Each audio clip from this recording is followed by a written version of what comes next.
Welcome to Bible Study with Fred. I'm in 1 Timothy, Paul's first letter he wrote to Timothy, chapter 5, starting in verses 1 and 2. Then I'll go on from there. Rebuke not an elder, but entreat him as a father, and the younger men as brethren, the elder women as mothers, the younger as sisters, with all purity. Timothy is admonished to not harshly correct an elder, as an elder person, considering the context, but to plead with him and to be respectful as unto one's own father or mother. Younger women should be treated as sisters, only respectfully and in purity. This would preclude a pastor counseling a young woman on her own without his wife present or some other woman of the church. This is also a reason why early churches that called themselves Baptists in the 17th century had women deaconesses to oversee the baptism of young women, of which it would not be seemly for a male pastor to do. I'm sure if you think about it, you can imagine why it might be a problem of propriety and a temptation. Now let's go on to verses 3 through 16. Honor widows that are widows indeed, but if any widow have children or nephews, let them learn first to show piety at home, and to requite their parents, for that is good and acceptable before God. Now she that is a widow indeed and desolate trusteth in God, and continueth in supplications and prayers night and day. But she that liveth in pleasure is dead while she liveth. And these things give in charge, that we may be blameless.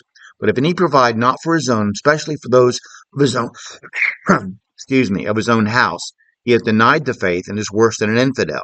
Let not a widow be taken into the number under threescore years old, having been the wife of one man, well reported of for good works, if she have brought up children, if she have lodged strangers, if she have washed the saints' feet, if she has relieved the afflicted, if she have diligently followed every good work. But the younger widows refuse, for when they have begun to wax wanton against Christ, they will marry, having damnation because they have cast off their first faith. And withal they learn to be idle, wandering about from house to house, and not only idle, but tattlers also and busybodies, speaking things which they ought not. I will therefore that the younger women marry, bear children, guide the house, give none occasion to the adversary to speak reproachfully. For some are already turned aside after Satan. If any man or woman that believeth have widows, let them relieve them, and let not the church be charged, that it may relieve them that are widows indeed. For widows to be taken under the care of the church, they truly had to be without family to help. The word nephew at one time in English could refer to a grandson or, I've read, even a cousin.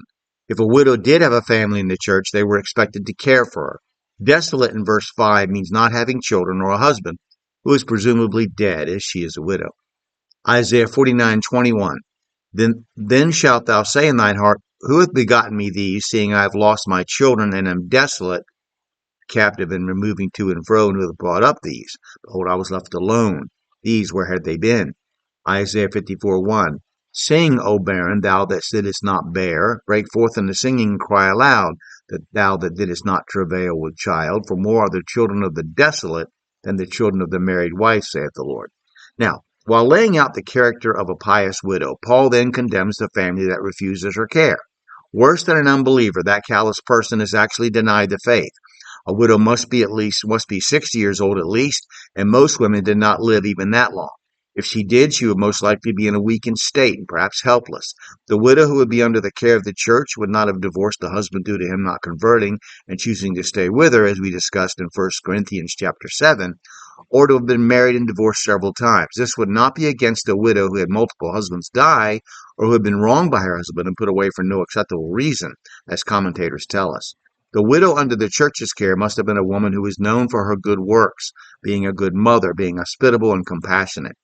Young widows still of childbearing age should not be under the care of the church and should be encouraged to remarry and continue their families. Paul then goes on to describe some of the things, the sinful behavior, that plagued these young women who were idle in a world where positions of authority and purpose were not permitted to women outside of the home, with few exceptions, such as Lydia and Acts. Lydia may have been working her late husband's business for all we know. So Paul here has laid out very specific conditions for the welfare of widows as provided by the church. Notice that the wife manages the household, and this reminds me of the wife of Proverbs 31. Wives were not simply to be treated simply like older children, but they were partners to their husbands. 1 Peter 3:7. Likewise, ye husbands, dwell with them according to knowledge, giving honor unto the wife as unto the weaker vessel, and as being heirs together of the grace of life, that your prayers be not hindered. Now, the next passage, the next set of verses, in 1 Timothy 5.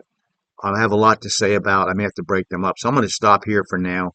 And I'm going to ask you again to please read your Bible and study your Bible, cross-reference the verses, pray to God for wisdom and understanding, and then share your interpretation with someone else. There's someone near you who needs to hear this, what you have to say. Open the Bible today for sure and let God speak to you through his words. Now, I don't have these comments published in a book form on Amazon, but you can read them for free on blogger.com. Print them out if you like. But if you watch this video this far, please click like and subscribe or follow, and then share the video with someone else. Thank you.